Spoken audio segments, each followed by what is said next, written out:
Keputusan saya untuk melakukan LASIK itu karena pertama saya sudah mengeluh dari dulu banget. Saya pakai kacamata itu sejak SMP dan saat itu minusnya masih baru, dari mulai setengah naik jadi 1,5 hingga akhirnya 2,5 sampai dengan sekarang.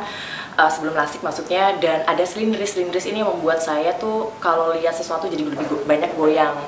Dari dulu sudah mengeluhkan dan ketemu solusinya menggunakan kacamata dan soft lens. Nah, masalahnya kalau dengan soft lens mata saya jadi lebih kering, kemudian juga lebih nggak bebas sih sebenarnya, ada sesuatu yang mengganjal karena mata saya kebetulan sensitif. Yang membuat saya akhirnya udah nih kayaknya emang harus LASIK. Harus cari tahu informasi sebanyak-banyaknya tentang LASIK, karena pada waktu itu saya dikontrak oleh sebuah stasiun TV untuk bawain acara edukasi stripping dari jam 8:30 pagi dan lanjut biasanya ada photoshoot, ada kegiatan-kegiatan seminar. Otomatis saya harus pakai soft lens dari jam 3 pagi dan baru lepas soft lens itu malam sebelum tidur.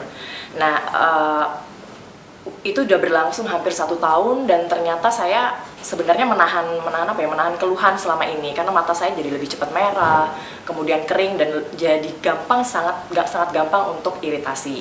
Dan akhirnya saya coba ngobrol dengan teman-teman yang sudah LASIK dan mereka bilang tidak ada yang perlu dikhawatirkan, tapi sebagai orang yang belum pernah melakukan LASIK pasti akan ada kekhawatiran.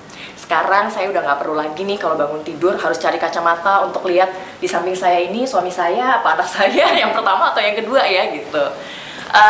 Membebaskan saya untuk dekat dengan anak-anak. Kemudian kalau dulu saya kalau datang ke stasiun TV sebelum live gitu suka jadi jauh disapa gitu nggak kelihatan. Kemudian juga baca prompter nggak kelihatan. Sekarang udah bebas, mau ditaruh prompter di ujung sana, di dekat sini, semuanya udah bisa dibilang sangat membantu hidup saya sehari-hari dan dalam pekerjaan saya.